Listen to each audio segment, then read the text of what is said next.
Hello students, trigonometry के इस question को देखते हैं। इसमें अपने को क्या पता करना है? Number of distinct solutions of equation, यानी इसके सॉल्यूशंस पता करने हैं। इक्वेशन दी हुई है cos x और sin x की फॉर्म में, और इसमें बोला है कि x का जो इंटरवल है 0 to 2 पाई है। ठीक है, देखो इक्वेशन को कैसे करेंगे। पहले इसको अपने लिख लेते हैं। अपने पास होता है 5/4 cos square 2x plus cos to the power 4x plus sin to the power 4x, ये है ना, plus cos to the power 6x प्लस sin to the power 6x is equal to 2। इस तरह की इक्वेशन है ये, है ना। तो इसको अपने कायदे से इसके सॉल्यूशन निकालना है। तो देखो यहाँ पर ये टर्म देखो, ये भी cos 4x sin 4x है, cos x sin x, यानी ये 6 में है, ये 4 में है ना। तो इसको कहाँ से छोटा किया जा सकता है? देखो आपके याद रखो, साइन स्क्वायर एक्स प्लस कोस स्क्वायर एक्स। अगर इसका होल स्क्वायर करते हैं तो उसके अंदर ये टर्म मिलेगी आपको।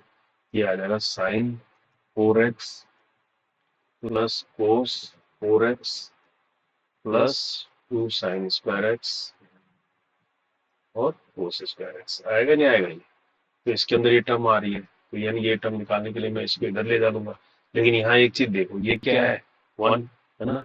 तो कहने का मतलब, अगर मैं इसको वैल्यू लेना चाहूंगा, खाली sign 4x plus cos 4x को लेना चाहूंगा, तो ये मेरे पास क्या बनेगा? ये तो 1 हो गया। 1 minus 2 sine square x cos square x, ये बनेगा।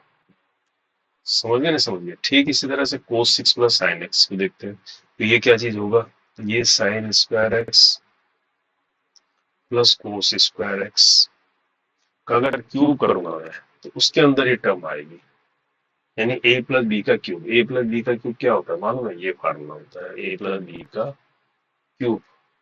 ये होता है a का क्यूब प्लस b का क्यूब प्लस 3 a² बी, यानी फर्स्ट टर्म का।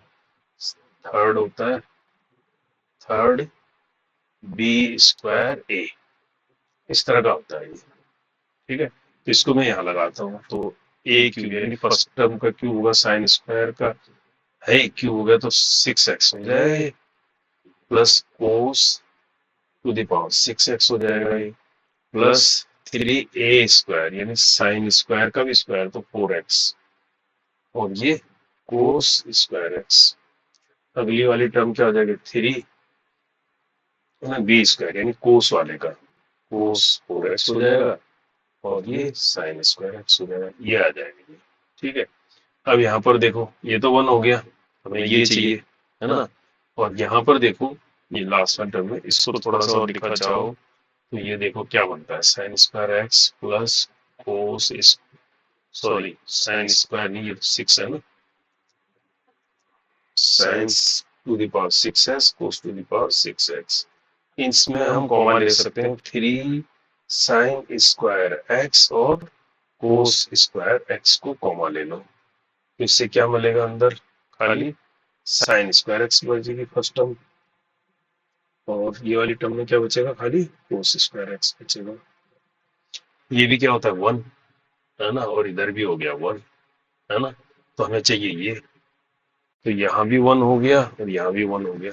तो कहने का मतलब अल्टीमेटली ये बन गया sign 6x plus cos 6x चाहिए ना अपने को। ये क्या बनेगा? 1 माइनस दिस टर्म, ये तो 1 हो गया, 3 साइन स्क्वायर एक्स और कोस स्क्वायर एक्स, ये मिलेगा।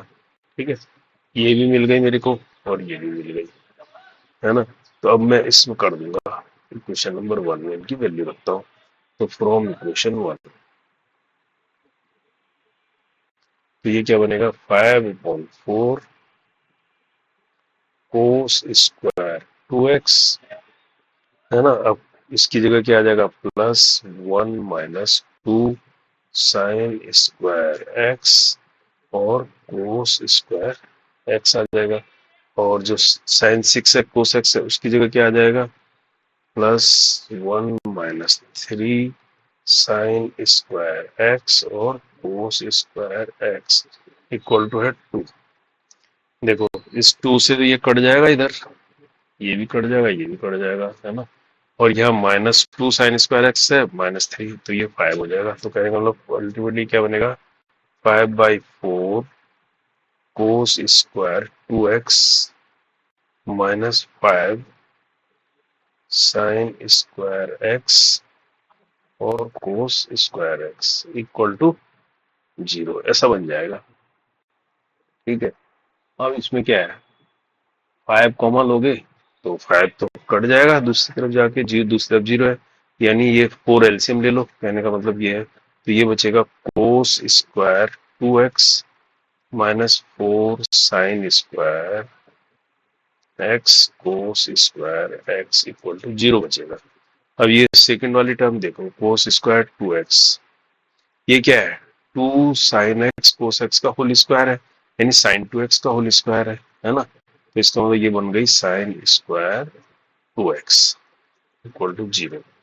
तो अब इसको ऐसे भी लिख सकते हैं, इसको कैसे लिख सकते हैं, उस तरफ ले जा ले, cos square 2x is equal to क्या हो जाएगा, साइन स्क्वायर 2x, है ना। या इसको इसको इधर ले जा रहे हैं तो ये ऐसे ही बन सकती है, 10 सिंगल आइडेंटिटी में ये बन जाएगी 10 स्क्वायर 2x इक्वल टू 1।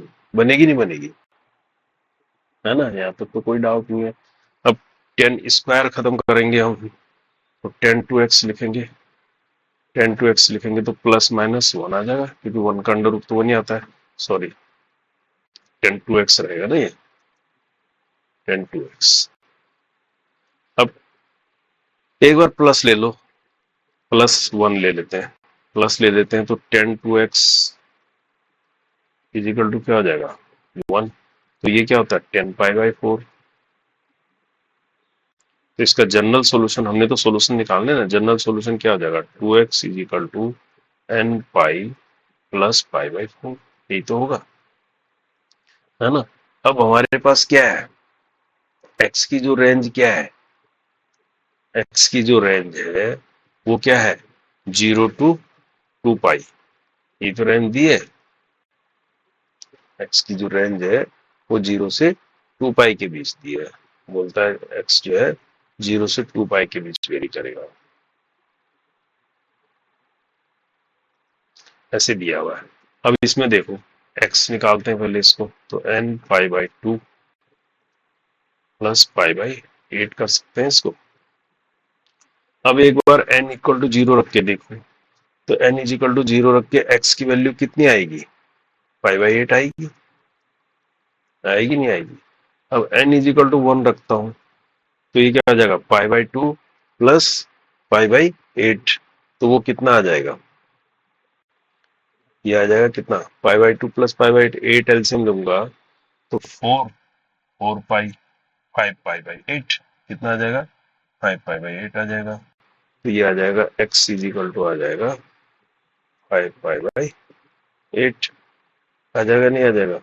अब इसी तरह n इज इक्वल टू 2 रखता हूं, तो x कितना आ जाएगा, x आ जाएगा 9π/8, हाँ। और n इज इक्वल टू 3 रखता हूं, तो x कितना आ जाएगा, 13π/8। लेकिन n इज इक्वल टू 4 रखूंगा, तो 4 रखते क्या हो जाएगा, 4 खत्म हो जाएगा 2 से, 2π + π/8 आ जाएगा, तो 2π +8 तो इससे ज्यादा हो जाएगा ना इस रेंज से, 0 2π से। इसका मतलब n इज इक्वल टू 4 में ले नहीं सकता है, n इज इक्वल टू 4 मतलब मेरे को नहीं ले सकते, है ना। तो n इज इक्वल टू 3 तक ही ले पाएंगे इसमें, है ना। अब तो कितने सोल्यूशन आए, ये 1 2 3 4 सोल्यूशन आ गए। अब हमारे पास एक ये भी तो है निगेटिव वाला, यानी 10 2x इज इक्वल टू -1। उस केस में 2x का सोल्यूशन क्या आएगा, ये क्या होगा, -10π/4 हो जाएगा ना ये,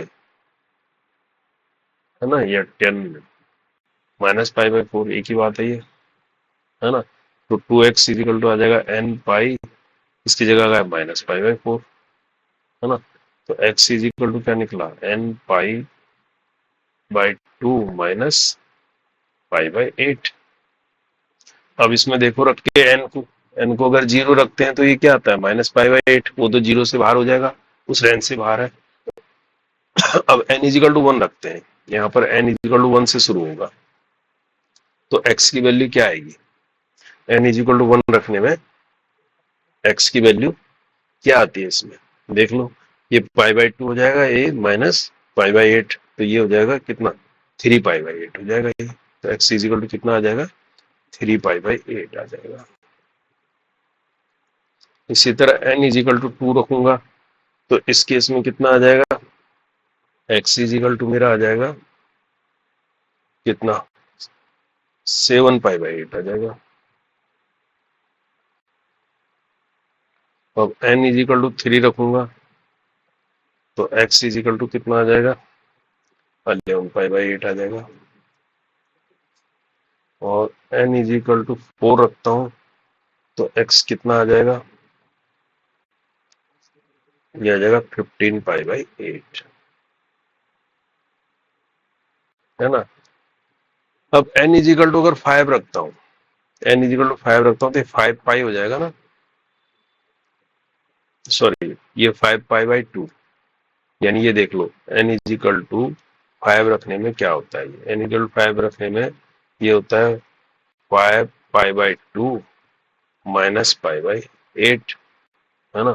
तो यहाँ अगर मैं 8 एलसीएम लेगा 4, ये कितना आ जाएगा 20 पाई -π/8, है ना। तो ये क्या हो जाएगा 19π/8। अब देखो 8 से अगर डिवाइड कर देंगे 8 2 जा 16 तो यही हो गया, यानी 2 यानी 2π से बाहर चला जाएगा, है ना। तो इसका मतलब इट इज ग्रेटर देन 2π, तो इसलिए इसको भी नहीं लूंगा मैं।